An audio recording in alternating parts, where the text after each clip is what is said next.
Okay, we have very little time left before the coffee break, so if you don't mind, maybe we'll just take a little bit of time of the coffee break and open the floor for questions to the panelists. So I'm going to pass this microphone and another one along the room. So who's got any burning issues? Actually, I have a question for Mr. Nowich. It was about the difference between, in your survey, which looked fascinating, the difference between informal volunteering and formal volunteering, because you had something like 11% of people involved in volunteering equal 6% GDP, or no, 10% GDP, but only 1.6 informal volunteering, 0.06 GDP. And that was a very big difference. And I wondered how you made that distinction. You talked about the different genders at one point, and I was thinking maybe more men are involved with sports, or... Right. Thank you. To answer it, first of all, I would recommend you to take this little booklet, which it's both in English and Polish, and there is a summary of the research, so you can probably find also the answer to this question, because it's more detailed than I can now tell you, and details are not always interesting. But for some people, they are vital. So please read it, and it's just 4 pages in English, and if you still have questions, I'm ready. Thank you very much. There's a question over there.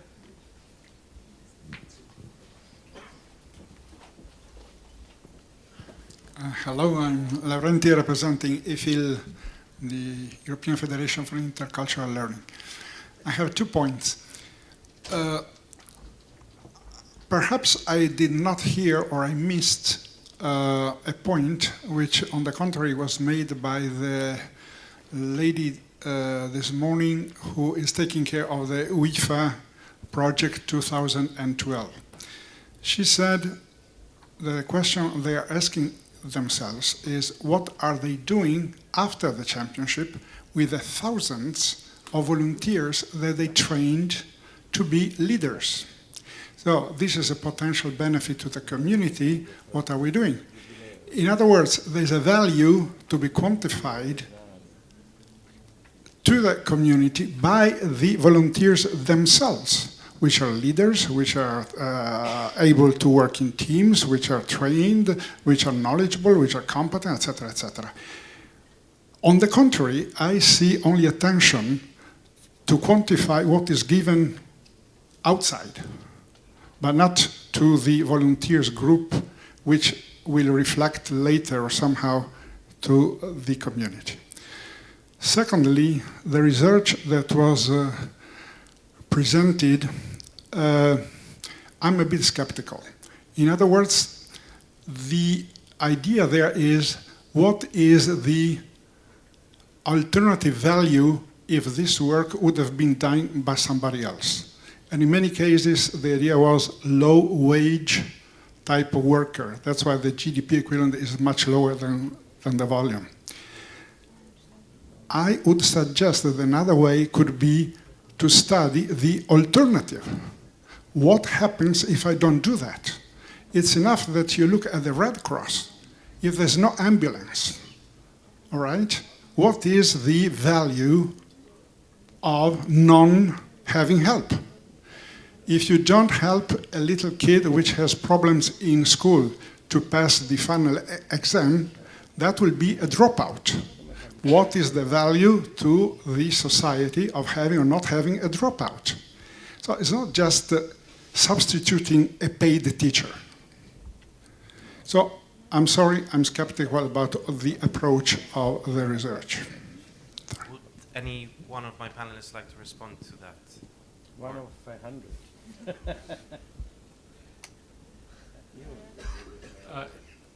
I don't judge on the relation to the study, but thank you very much for pointing out this, because we need to be open and critical, and that's what I was thinking about when I talked about quality, that we should, all the involved persons should have the view of having a participation rank to discuss critically of what the things are in value, what they are balanced with.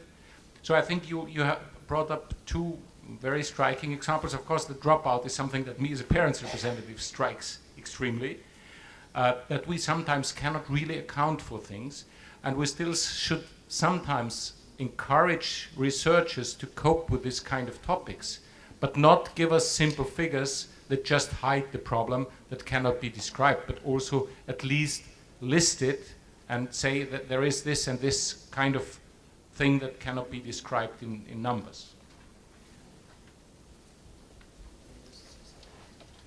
I'm not a statistical mind, but my colleague who has a statistical mind will answer further. But according to me, it's important because you can, of course, you can doubt everything. But I think that we sometimes have a bit this illness in the volunteer sector that when something comes that we doubt it and keep on doubting it. While I think what volunteers do, you cannot deny that it's a kind of work, it's an activity. So then you are grabbing to tools which are already existing to measure this activity and this work.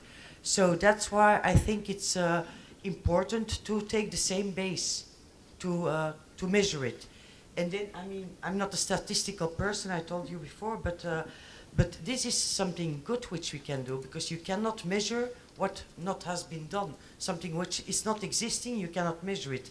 And then I think we make it maybe too complicated. Well, we can really count and see where are the volunteers, and we can at least start. And I think the report of Poland shows very much, according to me, and you didn't have the chance to show all your slides, but I think really if you go into depth in a concrete case like this, I think we can really see what can be the importance of applying this ILO manual for the volunteer sector. And according to me, already with the few minutes you had to talk, it gives a lot of things and a lot of appetite for me to go further and to see what's going on. So, but now I give you the microphone, please. First of all, I wanted to thank you very much for that question that you posed. It's really a very, very important question. What we do exactly with the figures that were produced.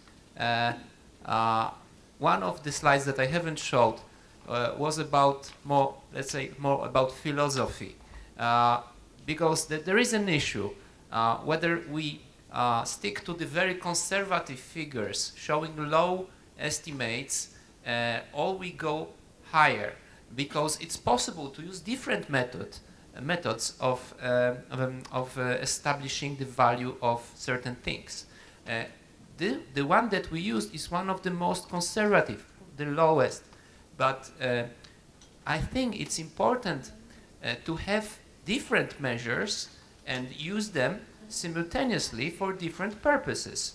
For you, the figures that we produced are too low. They don't catch the whole importance of what people do, and so on. And I completely agree with you. I think that is one of the dangers to use just statistics.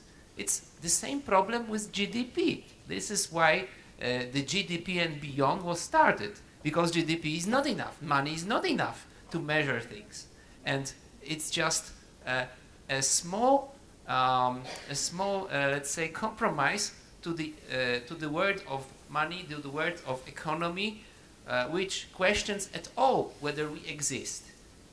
And for them, this is just a little, let's say, leg that we put in the door to tell, hey, we exist. You should add us in the GDP. Even if it is a small number, still it should be there.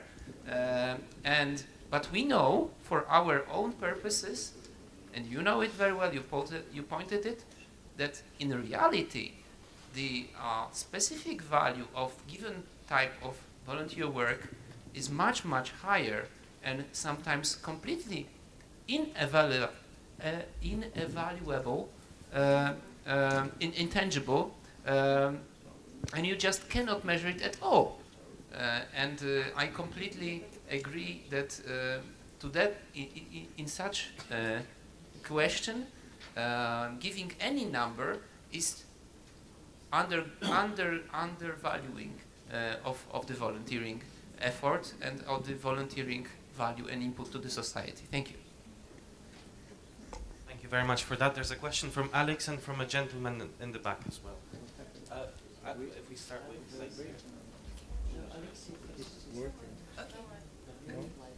no question anymore? Okay, so there's a gentleman in the back in the red tie. And then Renzo. Yes, thank you very much. My name is Leon Prop. I work with the Red Cross EU office in Brussels. Not so much a question, but maybe a comment also responding to some of the points already made. First of all, I'd like to demystify a little bit the research that can be done and the complexity of it. Earlier this year, we undertook a survey in about 80 countries around the world using the ILO manual and working with an external agency to help us go into the detail and come up with data. And we launched a report a few months ago. It's not perfect, but it has given us a lot of understanding how we go about our business globally and what some of the indicators are. And I'll share a bit of that tomorrow in the session. But for us, it raises a number of interesting points. Yes, I fully agree that you can put a value to the work that a volunteer carries out, but it's very hard to put a monetary value to a life saved or an elderly person visited or a migrant being assisted with integration and so forth. It's very difficult, although some economists would actually argue that even that you can do. I think it is important to do this research work because it helps us also to look at our own organizations and benchmark and compare with others and see where we're doing well and where we can do better. And for instance, if I look at our global survey, we see that the ratio of volunteers and staff in our Red Cross and Red Crescent organizations varies from 1 to 11 in some countries to 1 to, I'm now looking at my figures, I think the highest is 1 paid staff for 432 volunteers. Now, that may be a reflection of the different types of activities they undertake. Running hospitals will give you a different ratio from running community awareness programs or peer education. But still, you can ask questions about how we go about allocating resources, where is a good ratio between those two things, and so forth.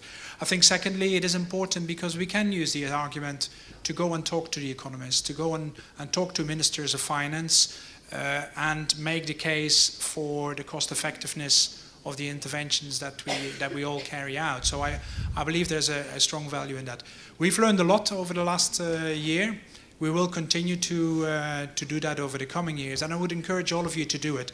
It sounds overwhelming and daunting when you start, but actually, once you get into it, it becomes very useful, I think, and very worthwhile pursuing. The final question I have is not only about the value of volunteering for the volunteers themselves and for the impact on the communities, but also the cost. We need to look somehow at that as well, and really start thinking about, what is cost effectiveness. And if you look at the broad discussion going on not only here in Europe but across the world about how we use financial resources, I think that question will increasingly be asked to all of us, and we need to be better prepared, I think, to answer that question. Thank you.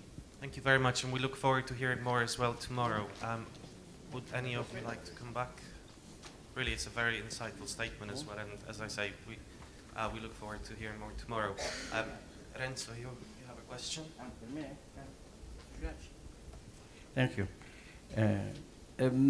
The first point I'd like to make is about one of the values of this kind of approach is to have a common way of measuring the same things. That's the first important thing, because adopting the ILO manual means that we try to define volunteer activities the same way all over Europe, which is not the case now. I mean, and if you you just need to look to the surveys we have from different countries to have very different figures, because we measure different things.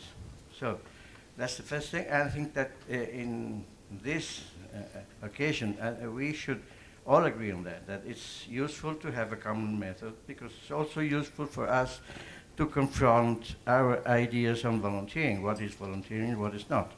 It's a very difficult exercise. Our friend from Poland, I attended a workshop 2 months ago, and we had a whole day of discussion on that, because it's not easy at all. So it's a very good exercise. The second thing, measuring the value of volunteering means many different things. There are some things that can be measured in an economic way with figures. There's some things that can measure only through some kind of moral evaluation, according to different points of view. So, but still, I think there are new fields of inquiry in which it's possible to try to find standards to evaluate. There are new studies on social capital, for example. They have not found yet the new standards, but it's something that we are working on. And the final thing, since I'm one of the promoters of this EVMP project, the other thing is that before we discuss of anything else, we must have data. And we must have data all over Europe in a regular way. So, and we must know what we are going to measure. So, how many volunteers, what they do, how many hours. We don't have these things now. So I think that if we agree on this, it's possible to have a common effort to convince European governments to do this.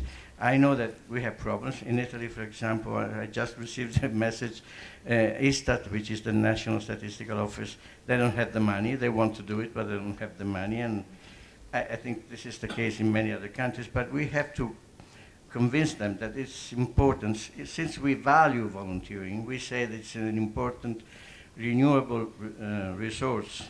Well, we have to know how it is like and how many volunteers we have. Thank you, Renzo, for adding to the discussion. I think we'll just take one more question from Malcolm, and then we'll have coffee. Thanks, Peter. Malcolm Quigley, Director of VSO in Ireland and member of the board of KESIS, the European Senior Executive Service umbrella body.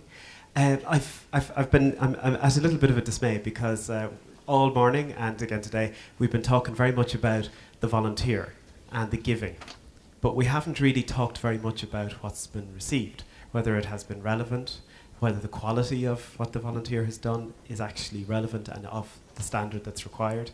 You know, what I've found in, because I've come from the private sector, I found that in volunteering there's a certain arrogance that the person is willing to volunteer, so therefore it's okay.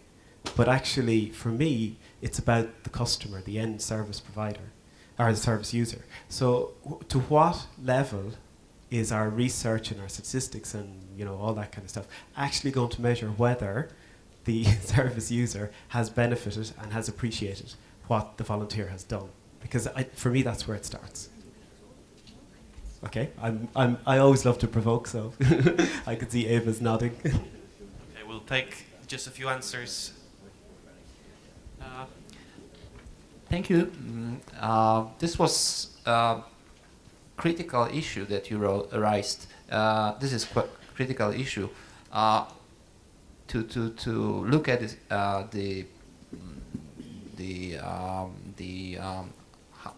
how this effort of volunteer is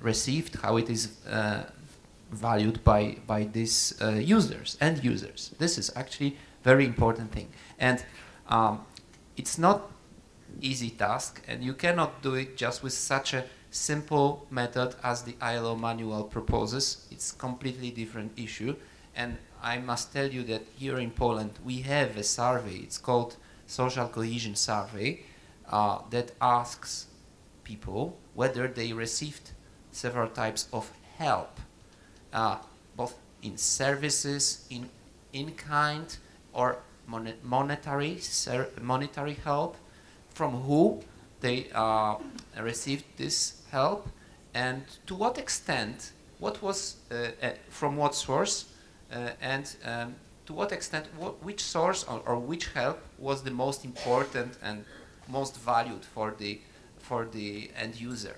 So it's possible to gather this kind of data, but I cannot tell you exactly what are the results, because this survey was just launched and it's very new, and so it was more or less the same time as this survey on volunteering, and I hope we can deliver also the data from this survey, and then some of your questions will be answered. But be prepared that not always the answers will be just like honey for us.